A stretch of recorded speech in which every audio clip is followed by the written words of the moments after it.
From multiple unconventional locations in Minneapolis or near enough, this is Nice Games Club, the show where nice game devs talk gaming and game development. I'm Ellen Burns-Johnson, and I make nice games. I'm Stephen McGregor, and I make nice games. And I'm Arthur Croy. I too make nice games. For this week's episode, our topics are online conferences and conventions and documentation. And so, if everyone is ready, let's start. You had kind of a little bit of a thrill there when you said the word documentation. I did. Same, Ellen. I'm very excited. I had a kind of a really existential moment in like half a second there. I'm like, how do I make documentation sound exciting? And then I was like, just let your feelings come through. Yeah. Just be yourself. It'll work. Well, before we get into that thrill ride, we have some news to talk about at the top of the show. First thing, I meant to say this a while ago, but forgot because calendar math and all the normal reasons we never say things when they're timely. Yep. But, my little indie company, Noble Robot, it became a publisher recently. I ported and published Ben Burns' Color Jumper. Ben Burns has been on the show before. He made a game called Color Jumper. It's an incredible precision platformer with a really unique twist. And I worked with him to get it on Switch. And so it's on Switch now, not from where we're sitting, but from when you're hearing this, it's available now. So go ahead and pick that up. It's $10. It's a fantastic game. It'll eat up a lot more of your time than you'd expect it will. The value is very high. And I'm very excited about it. And it's something I've talked about on the show before is like, once we got Widget Satchel on Switch, I had all this knowledge of the publishing and development side of it, but my own next game is still a ways away. So what was I going to do with this knowledge I built up? And one of the things I wanted to do was get other people's games on Switch. And so Ben agreed to be sort of the test case for that. And it went really, really well. And so that game is out now. So go pick it up. And I'm looking forward to doing that with more titles from this community, serving as kind of a bridge between, a self-publishing model and a publisher model. I'm not intending to start a publishing business, but I will be technically a publisher for you if you want your game on Switch. I'm very excited about it. If you're interested in the guts of Color Jumper, we talked about, we had Ben on to talk about, it was a code comment we had an episode on, a video episode. So you can see how the game actually functions. And then I think we also did another video episode. There's a bunch of episodes we had Ben on. So we'll link to those in the show notes. And then also buy the game because it's a good game and it's cheap and it's on Switch and, Switch is cool. Yeah. Yeah. It's a really fun game. And if you love platformers, it's a fantastic game. Because, one of the greatest things is coming across a genre, like a game in a genre that you're very accustomed to, and then seeing something fresh and new applied to the genre. And that's exactly what this does. It's also just a great feel for the Switch, I think, when I pick up the Switch, when I just pick it up, I feel a certain way. Yeah. And I feel like the feeling I get when I'm playing Color Jumper it's a good synergy with the feeling when I just pick up the Switch. So it's particularly fun to play with the classic NES controller that Nintendo offers. It feels really, really good with that because it's such a tight game. Like the controls are so tight. It's fantastic. Yeah. But one of the things that was fun to work on is making it work with Joy-Cons, which don't have D-pads, right? Oh, yeah. And I feel really good about the implementation, that it feels like particularly at home on a single Joy-Con or on, a handheld or whatever. Like that was a big fun part of the process. But if you want to play old school classic, get yourself one of those classic NES controllers. Good idea. Yeah. So other news that is way too late, that we're way too late on is 2DCon happened a week or so or whatever ago. And if you missed it and you are hearing this and this is news to you, then you did. We did a live show there where we did a Nice Games Jam live for an audience. And I say did in that we have not done it yet.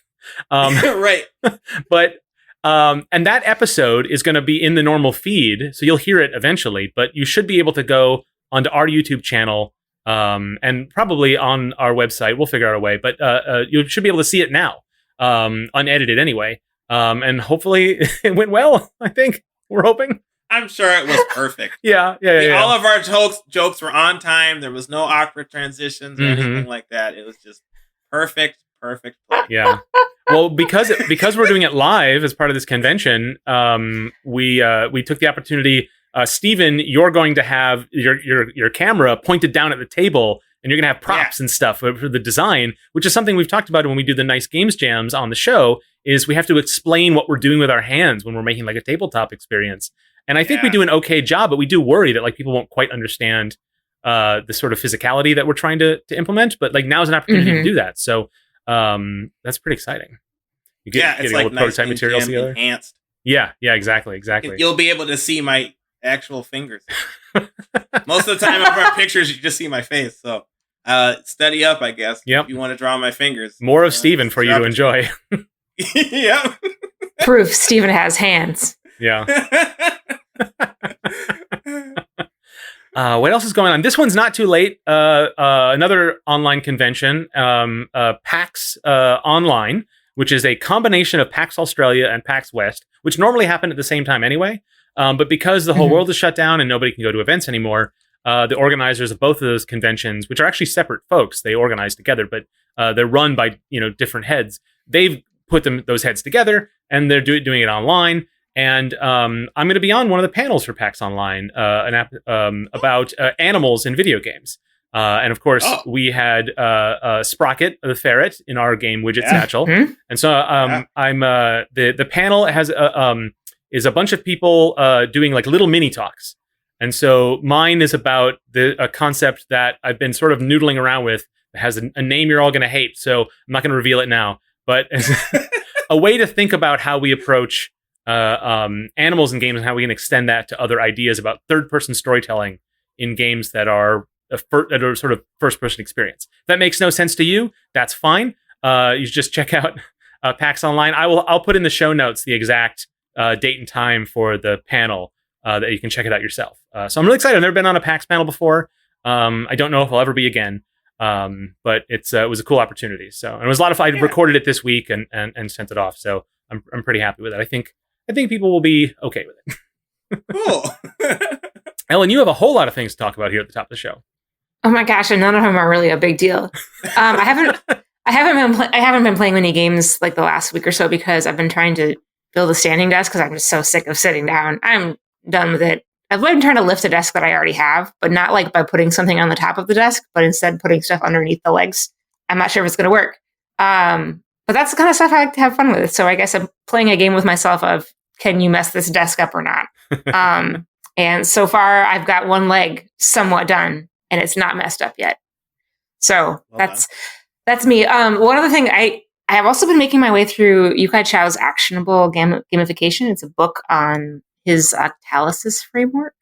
I will link to that in the show notes too, but it might be something we can talk about in another episode, but it's been really interesting. The book could maybe use some additional editing, maybe, but the ideas behind that framework are interesting. And it's always nice, at least I think, to have another framework through which you can view game design, because certain frameworks will, I think, serve you better in different situations. And bouncing frameworks off one another lets you look at the dynamics of the game in different lights. And I think that can reveal more about where you might want to take it. So that's been pretty cool. That's how I've been spending my time. That's fantastic. I like the way you approach that, which is that you're learning a system and a concept, not to see if it's for you, but to see how it will blend with everything else you've learned and know. Right? Yeah, it's just another tool in the toolbox. You don't use one saw for everything. Yeah. It's just me trying to channel my very bad construction skills as I try to build myself a desk. So you can already get a preview of how this might turn out. Well, I think a lot of people find like a tome that like really speaks to them, and then that becomes their ideology, like on any particular topic. Yeah. And it's not like the worst thing in the world to like find something that you really believe in terms of like a working structure. But in game design, like the field is young enough that like it sort of is it's a good idea to take the approach that Ellen you described, which is just here's another way of doing it, and I to mix in with the rest of it, Mm-hmm. Mm-hmm. Well, and it's changing. I mean, game development changes with each medium, but then certain aspects stay the same, and depending on who's involved in it, and it's it's growing, and I think it's good to keep expanding your repertoire of frameworks and ideas about game design, because you got to keep things fresh. And keep your tool set sharpened, and your tool set are in your brain. So today when I'm gonna go home, I'm gonna finish my desk, and then I'm gonna probably play Color Jumper. So that's me. Nice. Hey. All right, well, let's get into the topics for today's show. Mine is on online conferences, and I think this is we've done enough of these now, us as a society, that I think we have kind of an idea for how they go, and we're developing a language for them. It's not that there weren't online conferences before the pandemic, but it is now something that a whole industry has been pivoting to and adapting to and taking learnings from. And so I just wanted to sort of talk a little bit about some of the ones that we've either experienced or been part of, and then kind of the pros and cons. And how the thing that really strikes me is they just are different. Like when I think about like what's better or worse, I'm like, neither seem like the pros and cons don't seem like trade-offs. They really just seem like, oh, it'd be great to be able to do both of these things. Like have online conferences and offline conferences rather than like pick one or the other. Who knows when we can make that choice again, but that's been my takeaway. And so we'll walk through this stuff. But the one that's probably relevant to a lot of our listeners, whether you go regularly or have never been, is GDC. And we talked about on this show as it was happening, GDC being, delayed, then put online sort of, then announced as an in-person event in August, and then they wised up and realized that wasn't going to happen and turned it into an official online one. And I think we even talked a couple weeks ago about the actual event itself and what was, how well it did and in places it fell short. But that one's really interesting because as a consequence, next year's GDC is going to be in July instead of March. And that's not like that big a deal, but partly it's going to be then because that's the safest they feel they could announce it. But it makes me think of like the game dev calendar revolves around GDC in March. And so that's an interesting consequence. Like deals get done then, whether at GDC or not, but it's when people get in the mindset to do that stuff. Yeah. So, and GDC is an organization, the company that puts on, they're not really actually part of the game industry. They're a company that puts on events, and they just happen to put on this one that's so important to developers in that industry. So it's super fascinating. That one I found. And not just that, but like it's going to bump up against E3. Like I don't know. Yeah. I mean, assuming E3 happens next year, because like people have been saying it's been on the decline for a long time. Mm-hmm. But it's going to bump up again when E3 is, and E3 like oftentimes they will announce a few things at GDC, nothing like major, but like it comes, and then like after that is E3 stuff. Yeah. But this year it might be E3 stuff and then GDC. Yeah. And like that. It's just very different. I don't know how that'll change things. And it's weird because the historical purpose of GDC is a conference. It's for education. Right. It's for networking. It's for people to go and learn about their craft, share what they've learned with others. But it's become a bit more of a trade show where people go to make deals and sell their wares or middlewares, and is often the case. And on the other hand, E3 is started as a trade show. It was meant for publishers to get retail organizations to buy copies of their games to stock for the holiday season. And then it slowly became more of a consumer show. And its purpose is to make news, less than to make deals, although that still happens, right?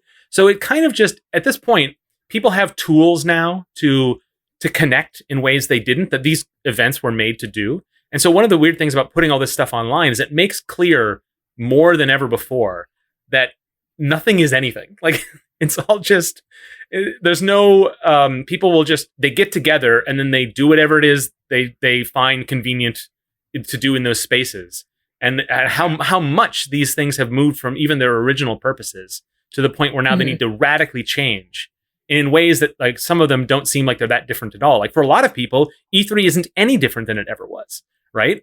People experience E3 by watching conferences on press conferences on YouTube that are highly produced off site anyway, and have no E3 logos or anything like that, and reading game news then that week and the week after. And that kind of happened this year. It was spread out, it wasn't all concentrated, but like for a lot of people, it didn't change that much at all.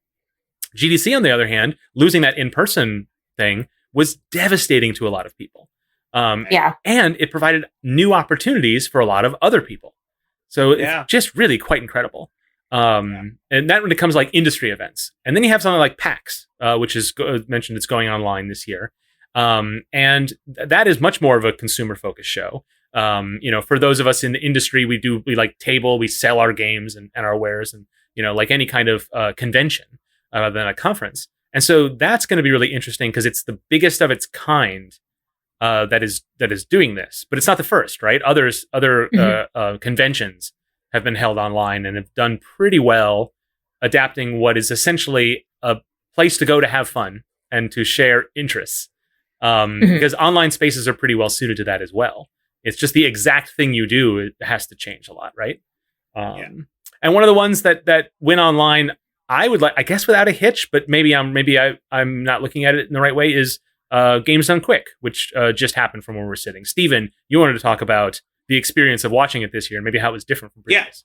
Yeah, I wanted to talk about that because like it didn't change much. Like I missed the couch, a lot of speedrunners, like when they're doing the thing, they'll have people in the back like commentating as they're playing. Yeah. And like people had couches, quote unquote, this time where they just had people on their Discord call giving commentary too. And that was great. But like I kind of missed the interaction between the couch and the crowd. Yeah. It wasn't a crowd. Whenever like anything exciting happened, the runners would be like, wow, this is cool. Claps in the chat. And there were claps in the chat, but it's not the same. But like other than that, like it was still really good. And I what I really appreciated about SGDQ this year that I'm sure we'll talk about for like the benefits of online conferences is that like I think there was more of an international scene this year than there was in years in the past because like people would have to travel to the US in Minnesota specifically if it wasn't Summer Games Done Quick. And like that's not always a feasible option for people. Yeah. And so like it being online allowed more people to be able to participate in showcasing whatever games they wanted to showcase. Yeah. Which was really cool. And speedrunning has become something that people for like verification purposes, people generally speed their or stream their speedrunning attempts. And so a lot of the speedrunners are very well suited to that format. And so it did sort of seem to go it just looked like you just saw people's bookshelves instead of a crowd of people, at the Marriott or whatever it is, wherever they hold these things. Yeah. Yeah. But yeah, the missing crowd was interesting. Like, cause that was a big part of that sort of like, a lot of people talking about live sports also in the same sort of way. And there's debate as to what that magic really is, but like it is to lose that, like when something crazy happens, right? Something unusual, that energy is something that is, has to be kind of like, done without. Yep. It's a different energy. Yeah, it's a different energy. And it's interesting because like the day-to-day skills of a speedrunner doing the stream, doing the game aren't, I guess, really any different than the skills needed to be a speedrunner at an online conference / competition, which is, kind of the reverse of probably what a lot of other people who were conference goers are experiencing this year. But you're missing the attendees are missing that in-person connection. And it really is a different energy. Yeah. So one thing I will say in relation to SGDQ, and I imagine this is the same with other conferences too, is that like it's much more apparent when the person who's doing the streaming and commentary are not as like charismatic. as others. And no fault to the runners, they obviously displayed immense skill, like speedrunning the games. But like you could tell that like there's a big difference between somebody who maybe like streams a lot and like interacts with their audience more and stuff versus somebody who doesn't. And like it some of that is masked a bit because like there's a crowd and a host that like can play off of that energy a bit better, but like a lot of that was missing from this year for some people, I think. Well, you bring up one of the major pluses of moving things to an online space. And that's so I'll get through some of these pros. Like what's good about this as a movement, and like going back to my my point at the beginning about how like this isn't we could have it both ways. But what's really really good and what it makes it better than an in-person event is, as you were saying, more people can participate, right? Due to cost or access or there's just is also a different criteria, right? To be able to participate, and that's really incredible. And I don't know. I would love to have the information in front of me, like the data, but I'd love to think that it makes it a little bit easier for more diverse voices to be a part. But I could also see that maybe being the opposite. But it depends on, it's just a different set of limitations and restrictions. But certainly geographically is a big one, where it's just like there's no travel costs. And that is, it's obvious, but also can't be underestimated, like how big a deal that is. You know, it's so significant. Conference tickets can get so pricey. Doesn't even matter what conference you're talking about. I know there are some that are much more expensive than others. But whew. Right, because it's not just the people who are like putting on things, it's like people showing up, because most of these online conferences are free. Events like Games Done Quick have, they're always free. They meant to elicit charity, but conferences usually are we've said it on the show before, overpriced. At least they feel that way. But a lot of times these things just become free because of these unusual circumstances. And so that's a really big positive. But on the other side, I don't know how sustainable it is. Like if this becomes, like if PAX is online every year, it can't be free every year, right? Right. GDC tried to charge some money, not quite as much, but still quite a lot. And that was interesting. Their approach to it. Whereas when GDC did their sort of like a couple of things, they put on some talks in March during the original time frame of the original event. That was all free. Right. That was that sort of a much smaller kind of thing, but they didn't. That was their way of adapting, is just like giving that away. But it is interesting. I wonder how much in a year or two, when people are like, "Oh, this is much easier to put these online events. Let's do it." But then will the audiences follow them when it's no longer novel and no longer free for a lot of these things, right? Yeah, it's a good question. I think that I definitely think that it is brought. I think that it's important that you brought it up before, that there's more of an international experience from this. I think like Glenn Henry, who we had on the show a bit ago, and Ryan Sumo, who was on the show a bit ago too, talked about how they've been able to communicate more and do more networking things due to these online conferences. Yeah.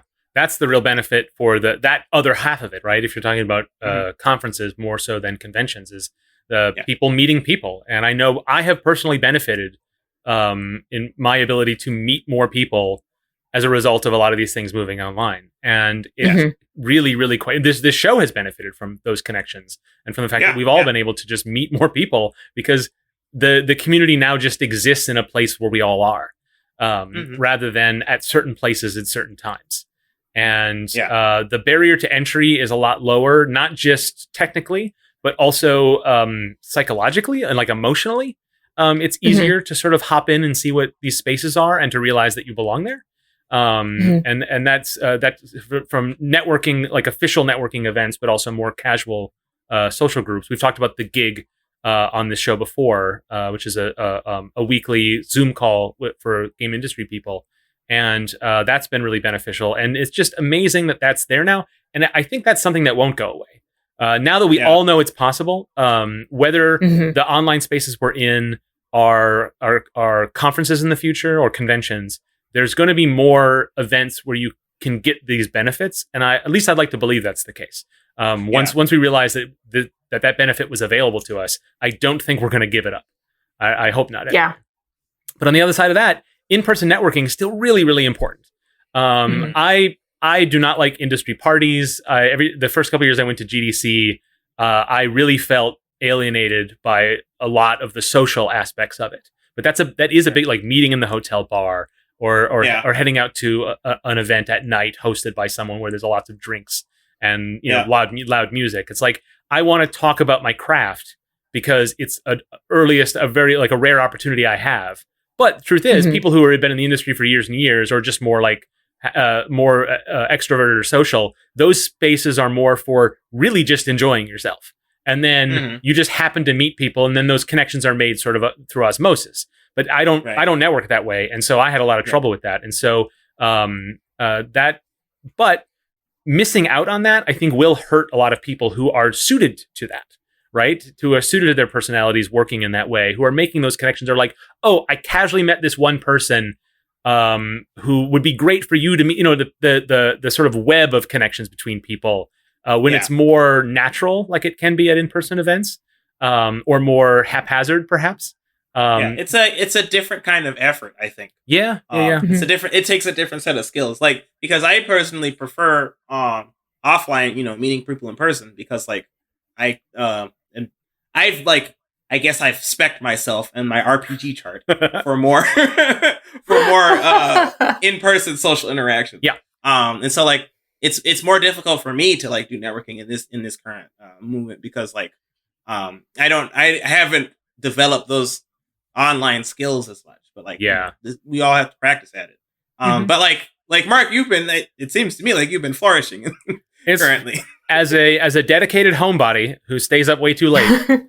And it's perfect. It's really working for me. But it's really important to know that like it's not working for everybody, right? Or it is working for those people, but they're missing something else that they once had, right? That might be the most generous reading of it, but I definitely think that's the case. And I mean, that's not me, but like I know it has to be true. It's tricky too, because when you meet with like these online systems are just much more structured, and that makes it easier to meet people, but it makes it harder to do more than that. Like it makes it a little harder to do like follow-up meetings, or if you have two meetings, it's hard to know which one was more successful, because they're all like clocked to 20 minutes as part of a meet to match system or something like that. Yeah. And then with follow-up emails, it is less personal, it's more technical, and that plays to my strengths. It plays to a lot of people's strengths. Like I would describe myself as a social person, but like not in a way that works for these sorts of things. But at the same time, I've been to like publisher meetings, or I've met with people who are like trying to offer me middleware or networking events and stuff that are online now.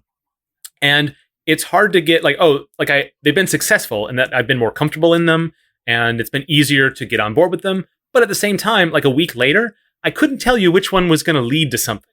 Whereas an in-person meeting, I think you have a little bit more, and not just because you're physically face-to-face. I think I'm a believer that being on your brain can fill in the details. A Zoom call is pretty good. But there's more to this, the body language, and like those 3 minutes where you are like chat a little bit afterwards before you walk away to your next thing. And like the thing that makes you late to the next meeting, is something that mostly happens in person. And it can really give you something you don't always identify till later. And that's definitely missing from these more structured, rigid systems that are required for all these bits of technology to connect us in these social spaces. Yeah. That brings up, I think, something that might really influence the way that we see the conference space evolve after the pandemic has, kind of settled. And I think that, you mentioned that some of the conferences we've seen move online might stay online because certain aspects of putting those conferences on are better or easier. Yeah. And then some might go back to being in person, maybe with some changes. And I think part of the reason why it feels awkward to do conferences online is simply just because we haven't had as much practice. Like the industry of online conference is new. The technology is new compared to all the infrastructure and practices and the profession of putting on in-person events. That's been going on for a long time. And it's like, I think the not being an expert in the, event planning, but like there's a lot that has been learned for going back several decades that's still relevant today, right? And is building on that. Whereas with online conferences, it's just, we've kind of taken meeting and webinar software and scaled it up. That's not entirely true. I know people are doing other things with it. Yeah. But the other things they've been doing with it haven't been around very long.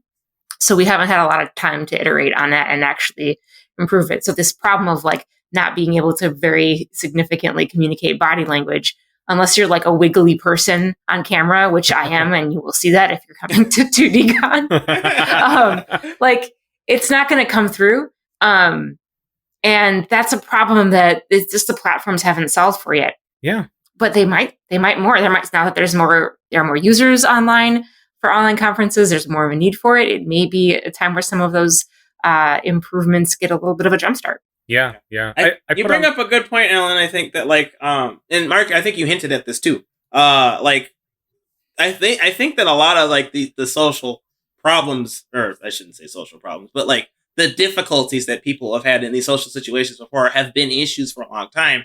And we're just now noticing that there are solutions that can solve the problem that people maybe haven't been talking about as much. I mean, like, Mark, you specifically talked about like alcohol at these events and things. Yeah. I think it makes a lot of people uncomfortable.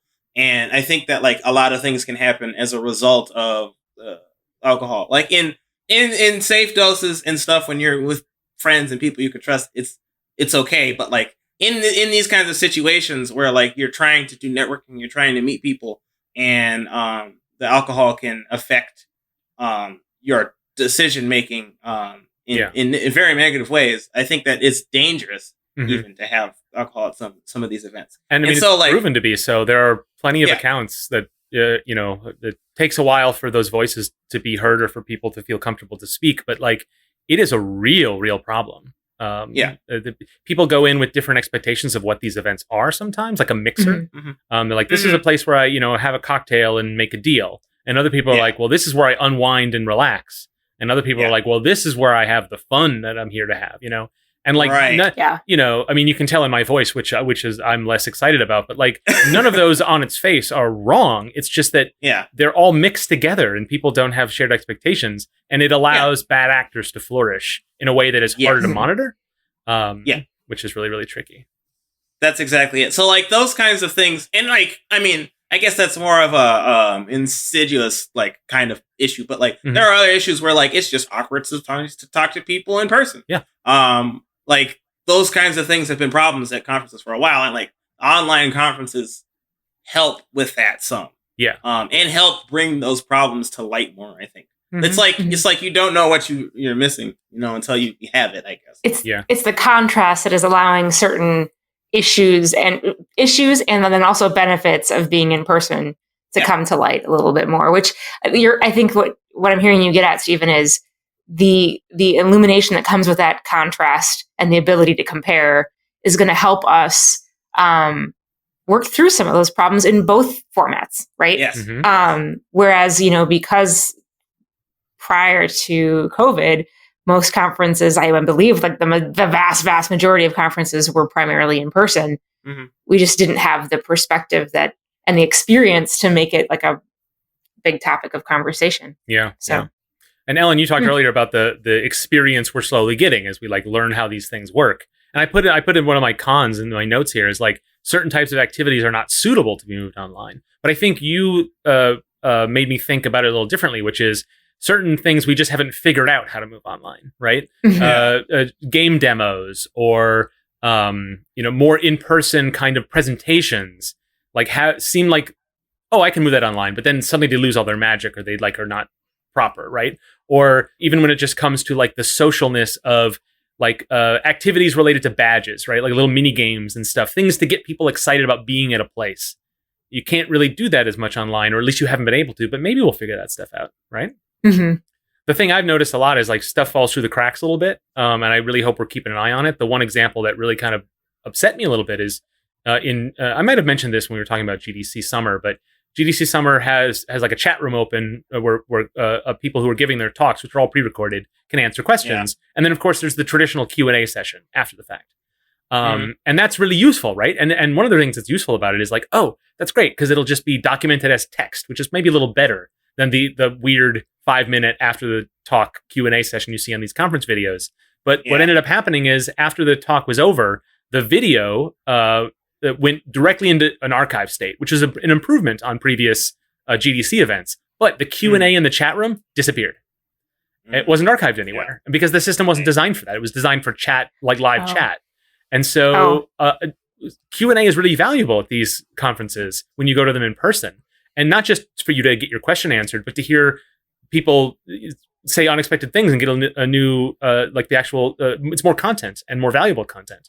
And it's just, it was there at GDC, but it's gone now, which is kind of interesting. And like, I don't know, I don't blame them for not thinking of it. It's like the system wasn't designed for that. But hopefully over time, come up with ways to fill in those gaps, right? Yeah, for sure. Stephen. Yes. Stephen. Yes? Is everything all right, Ellen? Where do I go to talk to people about the kind of things that we talk about here. I want to talk about it more, but we only have so much time to record. Yeah, that's true. What do I do? Yeah, there should be a solution to that. There's their Discord channel. Well, heck. Yeah. You can go to nicegames.club/Discord. And there are people there talking about things? There are people talking about things. Ooh. There was a topic the other day about how getting art or making art for your game or getting artists to work on your game. It was a very fascinating topic. I had some things I wanted to bring up. I was just thinking about that the other day. That's perfect. I'll go there. Well, we're not right now because we have the rest of the episode to record. That's true. But I'll go there. Well, then not later because I'm playing Color Jumper. That's also true. Well, when you find the time. The time to sign up. I'll go on and say hi.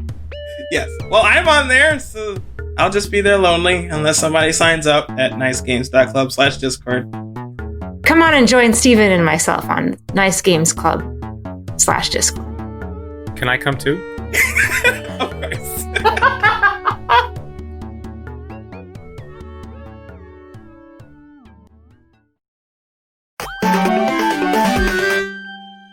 Well, we've now documented the benefits and disadvantages of online conferences. Mm-hmm. And we can use that information in the future. And to benefit mankind. We're referring to our script document to know what we're going to talk about next. Also a good point. That's brilliant. I love it. My topic is documentation. Yay! Transition. Get hype. Yeah. Okay. So I want to talk about documentation because, part of it is because I did a little bit of trying to figure out how to make a class about making game design documents at school, which was weird. But interesting. But also I'm notoriously bad. I say notoriously because I notice this of myself a lot. That I don't really do a lot of documentation. You would have achieved notoriety on that topic, but nobody's written it down.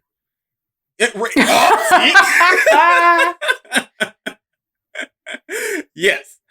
And I've noticed that because I don't document a lot of things in games, there are ways that I tend to build games that are affected by that. I tend to keep all of my ideas in my head. So sometimes I'll forget ideas. I think I brought up. I forgot them. Never mind. I tend to over design my ideas because they're just stuck in my head. And so I'll just keep thinking about it. There's nothing for me to visually just see what I have actually achieved in terms of design process for a thing. Mm-hmm. I don't think about the structure of the code because I don't like coding as much. And then I don't have a good solid vision for art styles because again, it's not something I'm particularly great at. And so having something written down would help me not think about design and think about coding or art more. Yeah. And then if I end up prototyping or developing this game, I end up forgetting why I made the decisions that I made. And so they'll end up getting changed for sometimes arbitrary reasons or for sometimes detrimental to the actual idea I had about the game. And so I wanted to talk about documentation mainly because future Stephen needs the kick in the butt to make sure to do it more often. I like the way you approach the topic, which is it's not just putting comments in your code, which I've chastised you about in the past. Yes. It's just about writing. It's about anything. It's about documenting your design process, documenting your code architecture, and it's all valuable for the same reason. Yeah. Exactly. Yeah. And I think that people who are more organized than me, like Ellen, for example, probably are much better at documenting, and as a result, come at creation of games in a different way that is sometimes that I think is beneficial for future Ellen. Yeah, maybe. Yeah, I think so. I mean, I actually, it's interesting because I think what I think of as a document can be a little flexible, I guess. Sure. Creating a design document as a starting point, I think is important because you need to be able to outline the different aspects of your vision and you need to be able to articulate it clearly. And the exercise of doing a design document does, like you were saying, a couple things. One, it gives you a place where you can reference and go back and be like, okay, right, this is the thing I was trying to get at. And I remember I did this because I wanted to get that. And it can it can pull you back on track.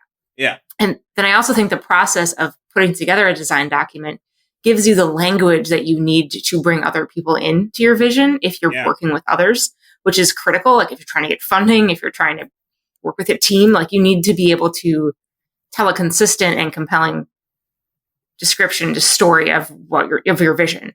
And I think the exercise of putting a design document together not only gives you a document you can share with somebody, but also helps you rehearse the language and the things that you're trying to convey when you're talking about it in person or online. But then it also, I just find documentation so frustrating sometimes because of the update factor. And one of the things that the teams that I've been working with over the last few years have struggled with, not necessarily you guys on Widget Satchel. I think we were pretty good about like finding a good balance, but I've noticed a tendency to not necessarily over document in like the deep sense, but the documentation gets really broad. So you end up with decisions that are like spread across a bazillion different documents. That doesn't feel useful to me. I'd rather have one document with like a bazillion pages that I can search through or have everything in Jira in the form of user stories and then have it archived and I can look through it using Jira's, whatever your tool is, using search. And that feels more useful to me than having like a bazillion different decisions made by different people on different things. Yeah. So like when I think about useful documentation, I think about it as like in terms of medium and platform, narrow and deep. Yeah. So I don't know. That's a little bit my thought and experience. I mean, I think that makes a lot of sense, especially because like, it's difficult to be going through different documents depending on like what thing you're looking for, and it would be easier if it was just a section of a larger document. But I think just thinking about it in terms of like, if you were to think of like a document in terms of like a scripting, you wouldn't want to put all of your scripting information in one script because like that just complicates so many things. You do want to like, I think it's helpful to separate things in terms of category.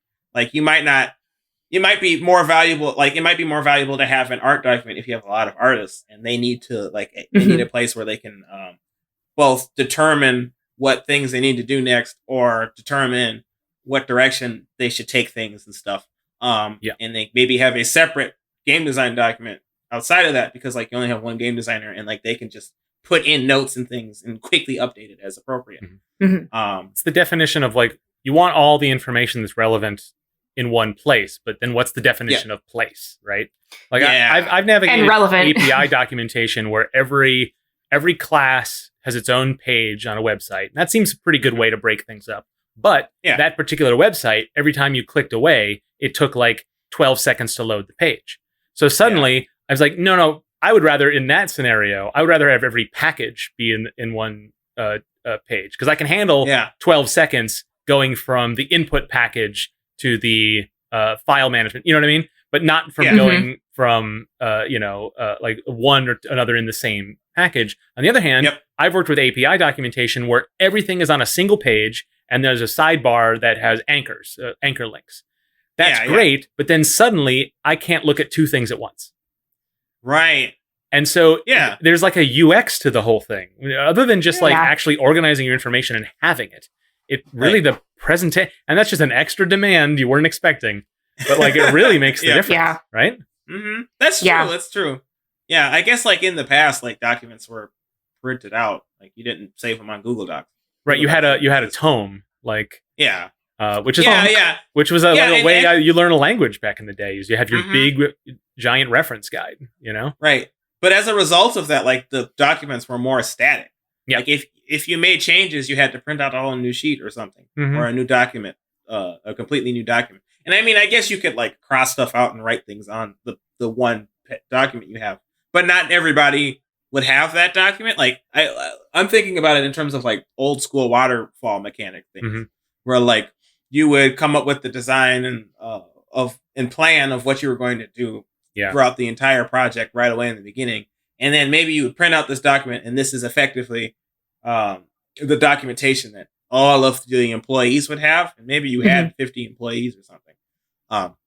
So if you made any crosses or changes, as you as a higher up made any crosses or changes to things, you need to just disclose that information to everybody. You right, some sort of distribution method. Yeah, and you're also describing a distinction between documenting a piece of work and documenting a process while creating the work. Right. Yes. And they do have different needs, right? And they perhaps should be expressed in different forms. Yeah, that's true. Yeah, absolutely. Yeah. I mean, I don't have the terminology to performance support. Performance report? Performance support. So, like if you're documenting something that needs to be done on a product, there's like a lot of ways to describe that, and a lot of different labels that people use to describe that, and a lot of different, I think, chunks of meaning that are organized in different ways depending on who's viewing it and when. Yeah. But if you are creating documentation around a process that, when followed, will create the work, then you're talking about creating basically a piece of performance support. So someone's doing a thing, they're performing an action, they're performing an update, they're performing a merge, they're performing a kickoff call or something. You might list out in a short, a reference document that people can pull up in the moment and say, these are the steps and the considerations you need to have when you're doing this thing. And here's how you know that you're doing it correctly. That document, it doesn't go into the product. Yeah. But the work it describes is what creates the product. And that's called performance support. And you'll see it all over the place. Yeah. Fascinating. I have never heard of that before, but I'm going to try to use that in the future. There you go. I don't know. I'm notorious for not documenting things. I actually, what part of the reason why I've been bringing this up is like, I've been trying to do more documentation at work, and it has been a little helpful. I don't know. I mean, I haven't been doing it super great, I think, because like, I feel like I'm the only one really updating the document. I think it's largely for me. But it has been somewhat helpful to like come back to it. I'll like forget I have the document, and then I'll make a bunch of changes and stuff. And then like I'll make one for one of my tasks for a sprint or something is to update the document. So I have like all of the new numbers and stats for all these characters or whatever. So I'll go back into the previous document that hasn't been updated in a while and see what my previous thoughts were on things. And then go, oh wow, this is not how this character really works anymore. Why did I make this change? And I'll think about it some. And then I'll go, maybe I should go back to the old way of it. Or like, this is a better direction now. I should stick with what I have that's new. And then I'll update the document as accordingly. And so what's been really cool about that is like, as like having a living document is like, you can kind of, I guess there's no version control for the documentation. I mean, there could be, but like, I'm not doing it. And so like, I will forget again, once I make these changes, why I made these changes. Yeah. But this methodology is just like reminding me and helping me reinforce what my idea for like a game is. Yeah. Just a real quick on that point. This is something I know I'm not good at, but like Microsoft Word or Google Docs have like really robust like comments and changes UX. I'm not super familiar with it, and I always have difficulty with it. But that is a good way to do version control on a document where you, with code, you want it there so you can prevent problems, right? Prevent bugs, resolve issues. But in a documentation, you want to be thinking about the history of an idea while you're looking at the current thinking on that idea. So it has a different purpose, and that form works pretty well. So I know I need to get up on like leveraging that. I know, Ellen, you're pretty good at that sort of thing, right? Yeah. Well, a lot of my day job involves that, right? Yeah. It's because my day job involves learning design. So the level at which I'm engaging with the experience design is a little higher level and more along like I'm like the person who bridges the business side with the design side and the dev side. Yeah. So I'm, talking with developers and artists about how the experience needs to be built and what it needs to feel like and look like. And then I'm also trying to explain that in a way that the business sponsors will understand and that they can, I'm working with the business sponsors to make sure that this design is actually going to solve their learning needs or their performance needs of their students, staff, or whoever. Mm-hmm. And most of the stuff that's happening on the design and the development side, I'm communicating in Jira with very specific like screenshots, GIFs, writing, testing, mock-ups, prototypes, as much as I can create to be clear in the necessary design and development space. But then for the business side, that's mostly in Word. Well, having that access, like being able to not have to dig around for why you made a decision or the comments or the reasoning, especially if you weren't the one who made it, but you're the one who has to like do work based on that, is really valuable. Because Stephen, you were talking about like that living document approach, and but it needs to have that balance, right? Because one of the things that can make you really slow when you're working on something, whether it's design or development, is having to like figure it out again every time. Like when you're, making something, and I mean, we've all done this where you make a decision and then you change your mind and you go back and forth and back and forth and back and forth. And every time you run through that process again, like you do a entirely, and it's not, a lot of times you get new information and that's healthy, right? You have you building it. And as you build it, your thinking is refined and it changes back and forth, but it's always relative new data. But very often it's just the process of you rolling the die again in your head, and you just know the different result. And so having that documented is a way for you to alleviate yourself of that burden, to make you work a little faster, and and as long as you trust your past self, right? Yeah. And then you can make design decisions based on that sort of thing. But it can be kind of tricky to let go of that natural impulse to be like, why am I doing this? And could I do it better? Because we already solved this, right? Or if you disagree with in the moment, that's really frustrating. You disagree with yourself. You're like, oh, I should change this. Oh, but I make a really good case for it here in the documentation of why I'm doing it this way. But I feel differently now.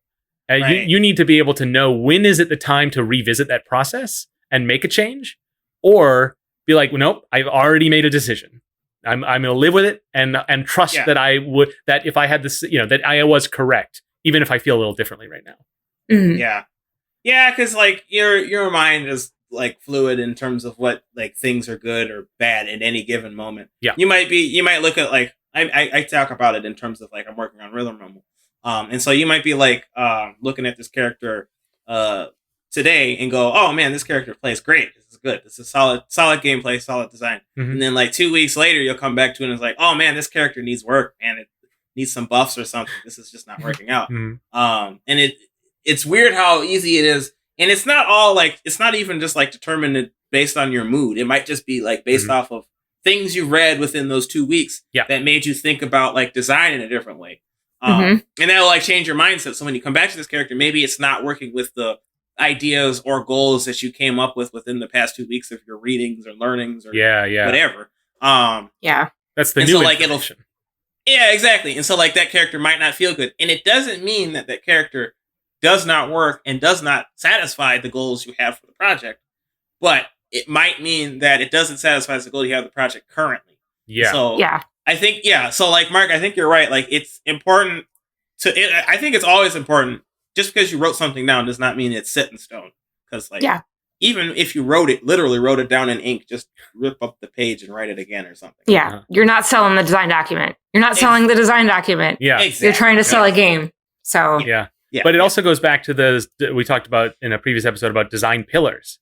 Like there's at a certain, like, you do need to know when it's time to change because you have new information. And there's certain times when you have to be like, this is not meeting the goals I set. And maybe if I were to set those goals again now, they'd be different, but it's too late for that. It's hard. It's hard to know the difference. Mm-hmm. It really is. Practice. Yeah. Practice and mentorship if you can find, get input from people and play test stuff. Yeah. Yes. Right. Yep. Man, I wish there was a way to like play test documents. I mean, there is paper prototype. That's what that is. We could read it for you, Stephen. You'll get fewer volunteers to like read my notes, but but you can. I mean it's helpful, right? That does help. Yeah. Let someone take a look at your notes or your documentation or your code comments and say, do you understand this? And what does it mean to you? And then if they tell you in a way that you understand it. I mean, this is a tall order, getting someone to help you with this. But if you were in a situation where you have coworkers, it's a good time to leverage them. Say like, I've documented this process because it's going to help us 6 months from now. But let's make sure it works. Let's make sure what I'm saying makes sense to you as well. Otherwise, it's not useful. So give it a look. Tell me what you think. And if it makes sense to what I think, then we're good to go. Right. That's playtesting in that case, right? Yeah. In the learning design world, at least since I work mostly in the corporate side, where we're corporate and my organizations where we're teaching adults how to do stuff, not necessarily teaching young people, children, preteens and teens how to learn and what the best body of knowledge in the subject area is. We're usually focused on teaching adults how to do something. And it's always so fascinating to me whenever we work with a client who's fairly new to online learning, or at least new to highly contextualized, very interactive online learning.